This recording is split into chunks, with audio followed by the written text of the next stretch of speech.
Hi, I'm Mr. Watson, and in this video we're going to be looking at the plot for William Shakespeare's famous Scottish play, Macbeth. So let's begin by looking at the key characters in the play. We have Macbeth, a brave Scottish general in the king's army. We have Lady Macbeth, Macbeth's wife, who is even more ambitious than he is. King Duncan, the much-loved, wise King of Scotland. Malcolm, one of King Duncan's sons, who is his heir to the throne. Macduff, Thane of Fife, who is incredibly loyal to King Duncan. Banquo, a brave Scottish general and friend of Macbeth's. And the three witches, also known as the Weird Sisters, a mysterious trio whose prophecies about Macbeth set the plot into motion. So of course we start with Act 1. After a battle in Scotland, Macbeth and his friend Banquo are on a bleak moorland when they encounter the three witches. The witches make three prophecies. The first, that Macbeth will become a thane. The second, that Macbeth will become king. And third, that Banquo's sons will be kings. Macbeth and Banquo want to learn more, but the witches disappear. Soon after, King Duncan promotes Macbeth to Thane of Cawdor as a reward for his success in recent battles. Duncan proposes to visit Macbeth's castle at Inverness that very same night. Macbeth writes to his wife, Lady Macbeth, and tells her about his encounter with the three witches, their prophecies, and his new title. Lady Macbeth vows to help Macbeth become king by any means necessary. In Act 2, Duncan arrives at Macbeth's castle. Meanwhile, Macbeth and Lady Macbeth secretly plot to murder the king so that Macbeth can take his place as the ruler of Scotland. Macbeth has some doubts, pointing to his loyalty and respect towards Duncan. But Lady Macbeth questions his strength as a man and persuades him to go through with the deed.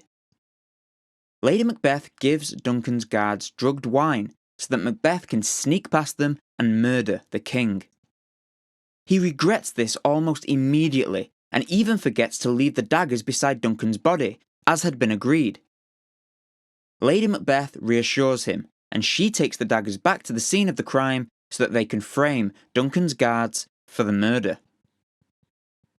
Macduff is the one who discovers Duncan's body, and Macbeth kills Duncan's guards in a show of anger and revenge at the good king's death.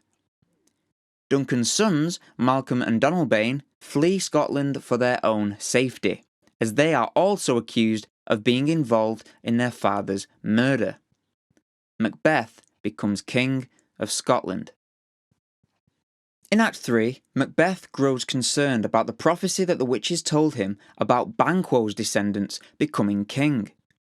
Driven by insecurity, Macbeth hires assassins to murder Banquo and his son Fleance. In the dead of night, Banquo is murdered.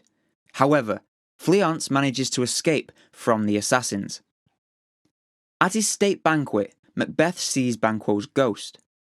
Nobody else can see the ghost, and so those present become concerned and somewhat suspicious by his sudden, frantic actions. Lady Macbeth plays down Macbeth's hysteria and dismisses the court from the banquet and then tries, unsuccessfully, to calm Macbeth down. In Act 4, Macbeth seeks out the witches who provide him with three new prophecies. The first, that he will be safe until a local wood, Birnam Wood, marches into battle against him. 2, that he need not fear anyone born of a woman. And 3, that the succession of the throne will still come from Banquo's son. Macbeth embarks on a reign of terror and violence, ordering the murders of many whom he fears may pose a threat to his crown. Amongst these, Macbeth ordered the murders of Macduff and his family. The assassins are successful in killing his wife and children, but Macduff was not present during the slaughter. Macduff had travelled to England to speak with Malcolm, one of Duncan's sons. Upon hearing the tragic news of his family's brutal murder, Macduff persuades Malcolm to lead an army against Macbeth.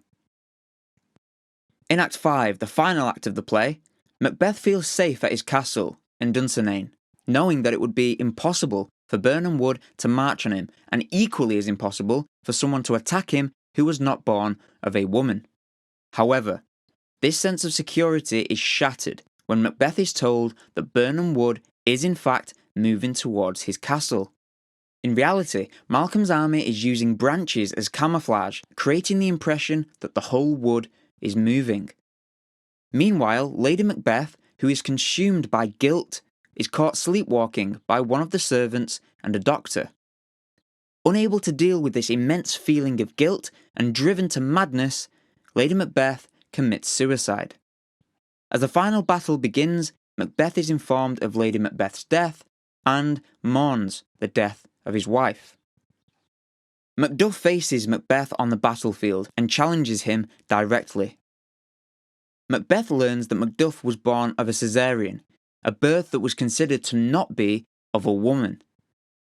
Realising that the witch's prophecies were coming true before his very eyes, Macbeth understands that he is doomed and accepts his fate. Macduff kills Macbeth and takes his head to Malcolm.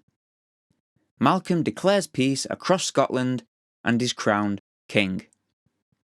So there you have it, the plot of Shakespeare's Macbeth. If you have any questions about anything I've discussed in this video, please feel free to leave a comment in the comment section below and I will get back to you as soon as I can. If you found this video useful, why not consider subscribing so that you don't miss any future videos from me. Thank you very much for watching. Bye for now.